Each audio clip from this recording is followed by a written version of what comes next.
show on this beautiful spring day. My name is Jon Stewart. We have a great show for you tonight, a great show. Later on, I'll be talking to peace activists Aziz Abu Sarah and Maoz Inan. They are a Palestinian and an Israeli who traveled their homeland and, I assume, walked into a bar with the Pope.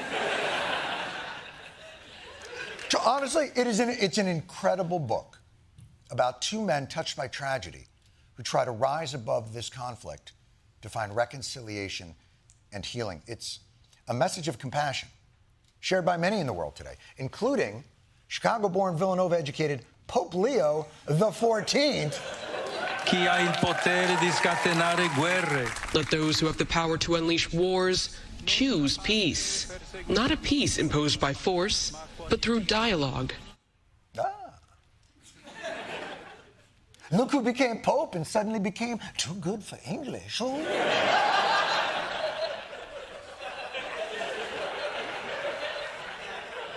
But still, a beautiful, compassionate message that I cannot imagine anyone, really, anyone, I can't think of it. It does not come into my brain that anyone in the world hearing the Pope's message of peace will have some kind of a weird problem with it. Overnight, President Trump lashing out at Pope Leo on Truth Social, calling the first American Pope weak and a loser.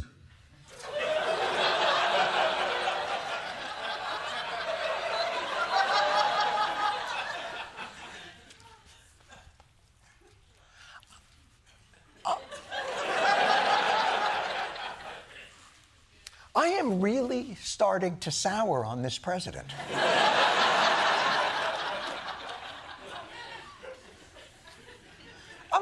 What is going through Trump's mind? Hey, what did the Pope say? He wants what? Dialogue? Peace? He wants to choose the noblest aspirations of mankind to show humanity at its greatest articulation? That loser! That guy's a loser! That guy. Who died and made him? Oh, I'm sorry. Oh, that's who died? Okay. Oh, really? There was a vote. White smoke. Interesting. Okay. Fair enough. Interesting. Hold on. Yeah. I'm going to have to call you back. Okay. And look, President Trump, I know the Vatican's been critical of your policies, but you got to remember that at the end of the day, you and the Catholic Church both historically care deeply about the same thing, covering up sex scandals. You both...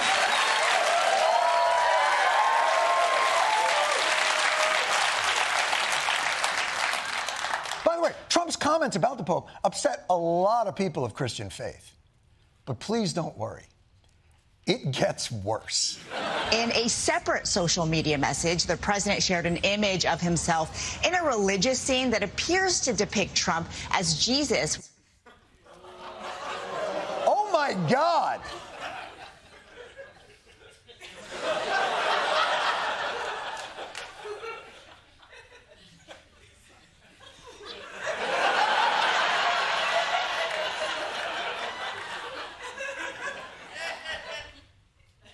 Wait, the guy in the bed, can I just...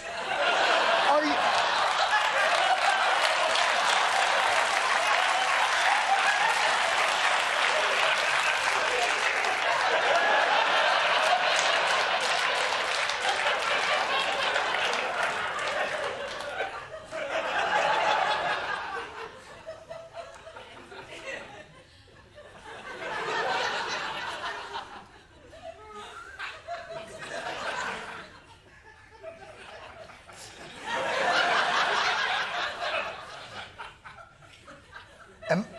Am I okay?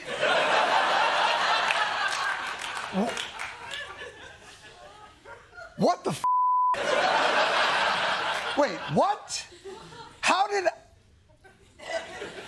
I mean, look, I know I don't have the vigor and spunk of my MTV days,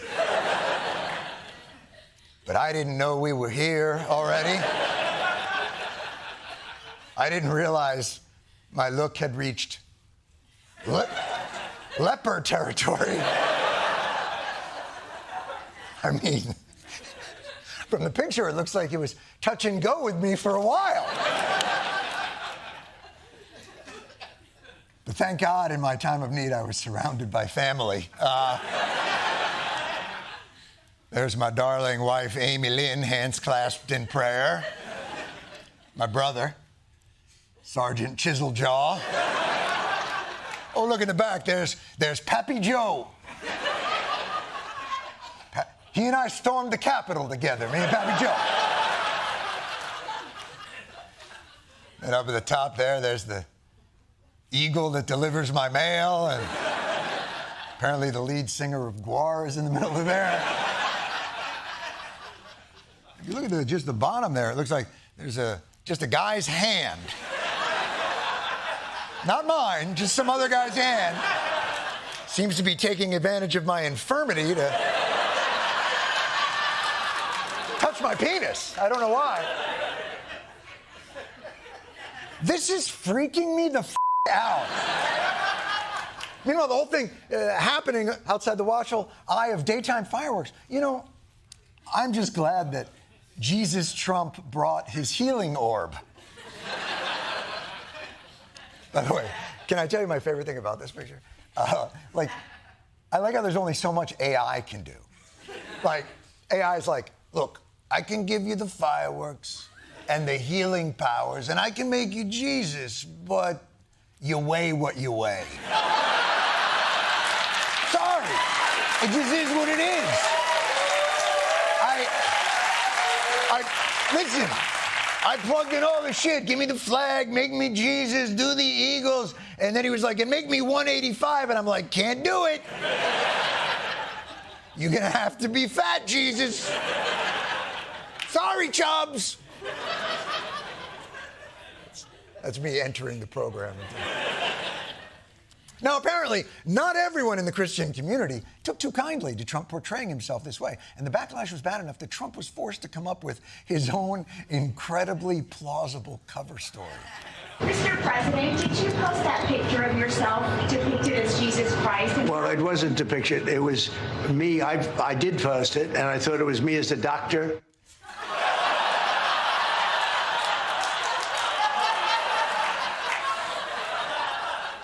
That's you as a doctor. Oh, I'm sorry. What's this? Urgent care? Is that an urgent care? Is that what that is?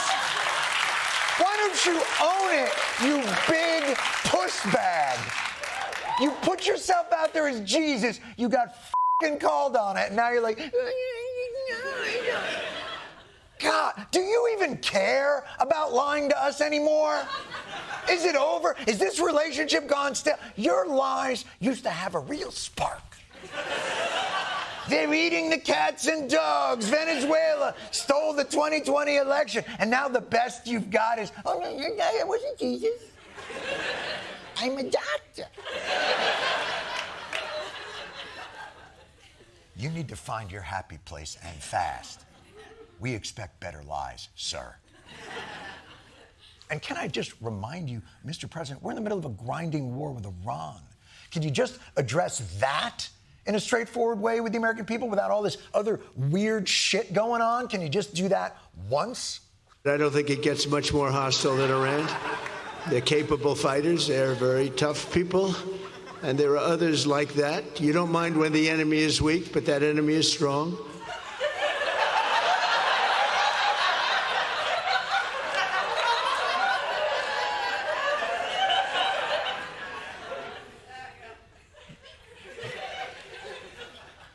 You guys see the rabbit too, right? You see it. Oh, thank God. I'm so glad they see it. You know, clearly I've been on a lot of leprosy meds, so a lot of hallucinations and shit. By the way, the surreal image of the president running through his cavalcade of grievances next to the Easter Bunny was not exclusive to the balcony. Poor Peter Cottontail had to listen to this bullshit all day.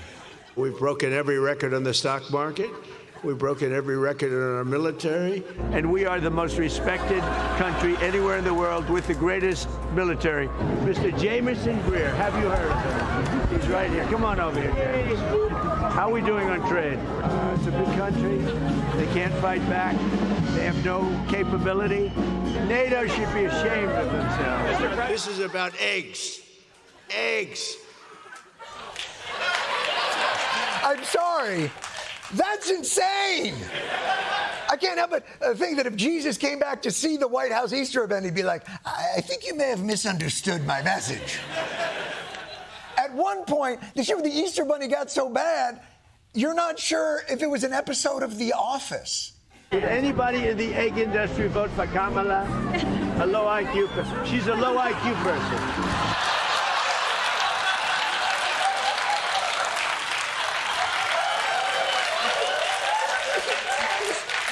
In the middle of it, the Easter Bunny does one of these.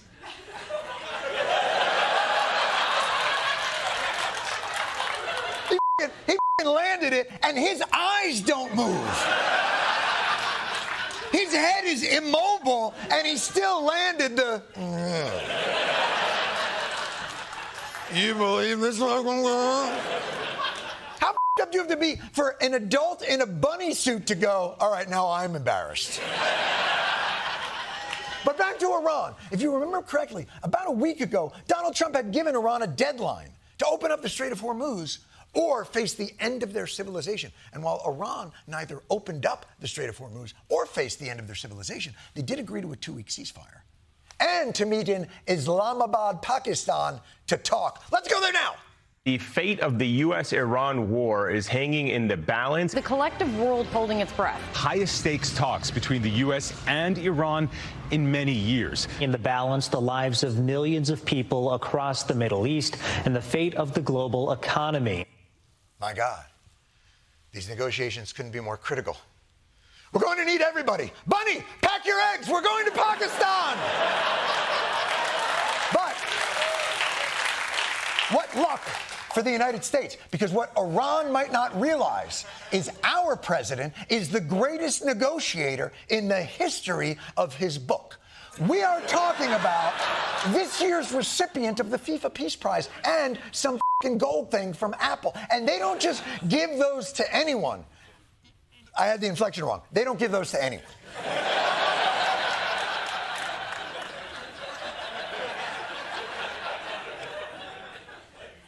I would have loved to see those Iran negotiators' faces when the formidable negotiator-in-chief, Donald Jesus-ifying Trump,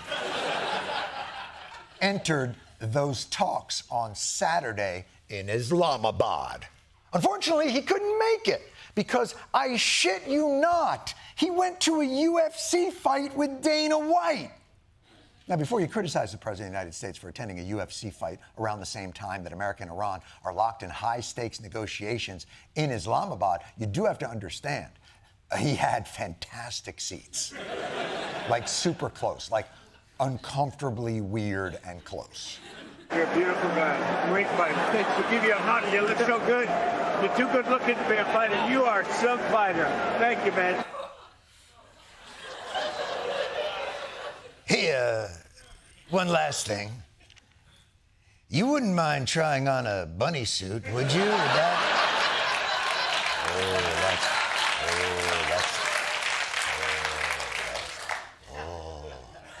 Now let's see where those eggs come out of. Come on.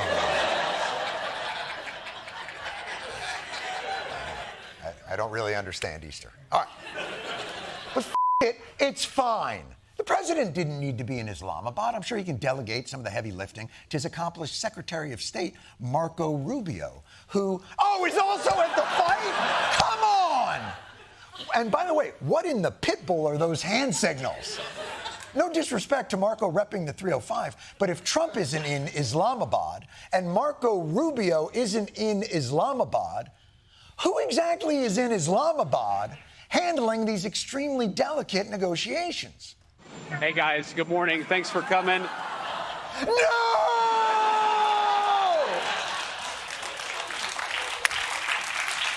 Jane Dolores Vance?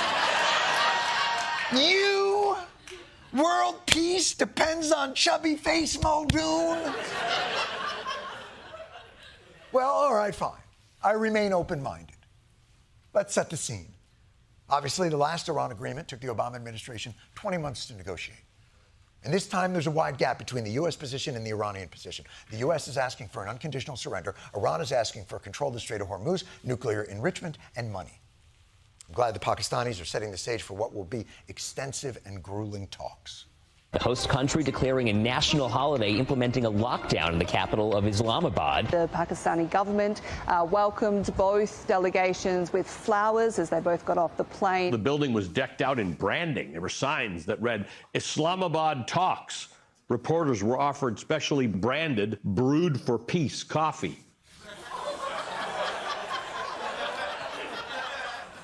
Well, the peace talks have a f***ing signature cocktail? Are the countries registered? You know, I apologize. I'm sorry. Respect Pakistan for taking this seriously and for locking the U.S. and Iran in for the long haul. U.S. Vice President J.D. Vance and his delegation are headed home. What? It's over already. Oh my God, did J.D. Vance just f***ing nail this? Did J.D. Vance just Rubik's Cube world peace? Just zap-bap-bap-boom? You know what, J.D. Vance? I owe you an apology. I thought you were some kind of incompetent, unlikable, cytoplasmic apparition of a meatbag filled with cynical ambition, a cipher whose only principle is devotion to power. But you're not that at all. You are a competent, unlikable, cytoplasmic apparition of a meatbag. U.S. officials say there's no deal following 16 hours of negotiations with Iran. Wait, and you didn't even get... Wait, you went home and didn't even get a deal? It failed, and you just came home? That... Well, I'm sorry. Don't be too hard on yourself. You did give it almost a day. I mean, we all knew that's what it took to build Rome. Jesus... Couldn't you have just thrown down some of that peace coffee and pulled an all-nighter? No, let's resume in the morning and build on some momentum. Just, I gotta go, I don't want to miss euphoria. At least tell us, after all this, there were some concessions. You got the Strait of Hormuz open. President Trump announcing today a U.S. military blockade of all ships passing through the Strait of Hormuz. Wait, now we're blocking it? What kind of f***ed up Godfather? You think you're gonna close the strait? No. No, my friend, we're closing the strait. You think you can kick me in the balls? No, watch this.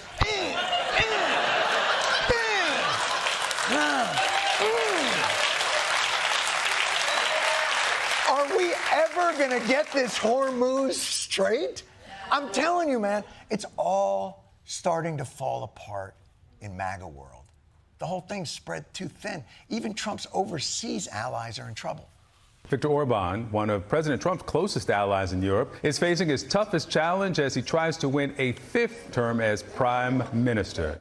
Well, no, that shouldn't be a problem. We all know Trump is the endorser-in-chief. He shows up to a rally. Almost inevitably, that person gets elected. Is Trump going to head to Hungary to prop up his boy Orban? I mean, who else could you send? Hey, guys. Good morning. No!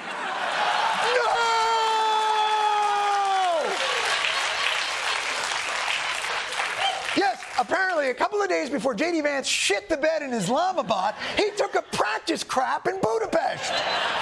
J.D. Vance treated the crowd to a phone call live from Donald Trump. Here's how it all played out. I actually had a special guest that asked that I give him a phone call, and we'll see. Let's hope he actually answers. This is going to be very embarrassing. All right. I'm sorry, the person you were trying to reach has a voicemail box that has not been set up yet. Okay.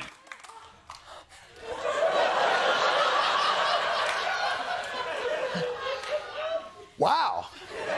J.D. Vance has the same relationship with President Trump that we have with Comcast customer service. That's incredible. Can I tell you my favorite part of the whole thing? was the sort of Vegas magician part at the beginning with the phone. Hey, I've got a special friend.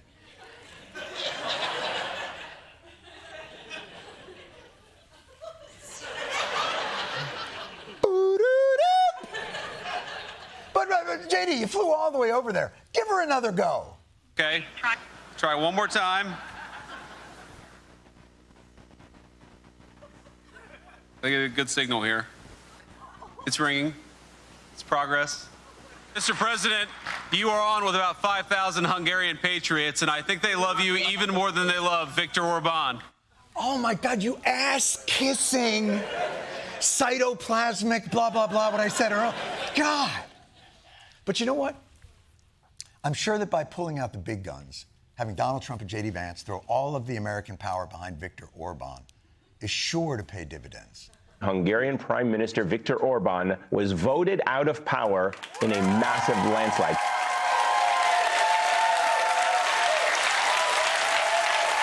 And scene! Please, God, let the dam be breaking. Folks,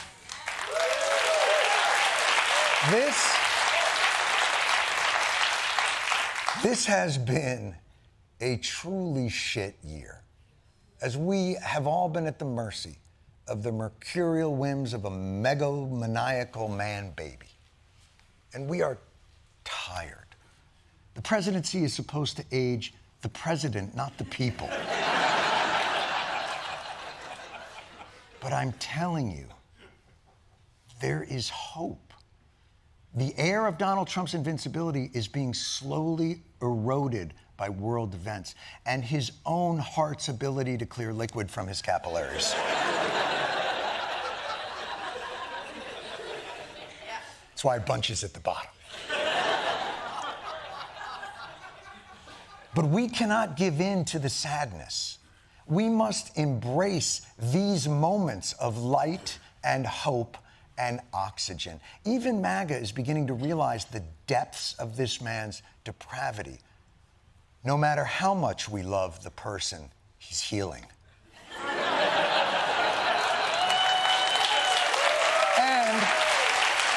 I do appreciate it.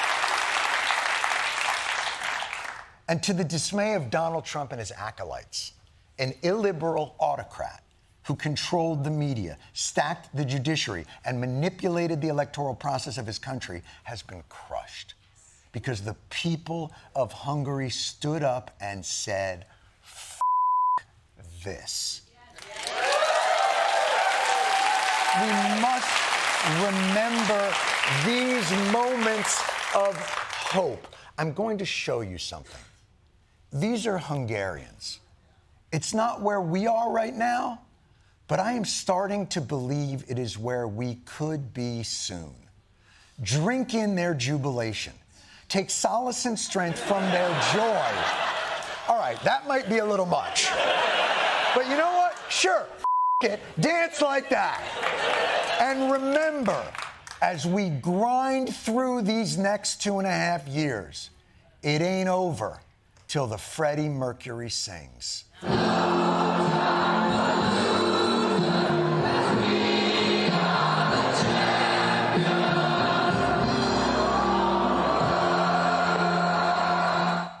We'll get there soon.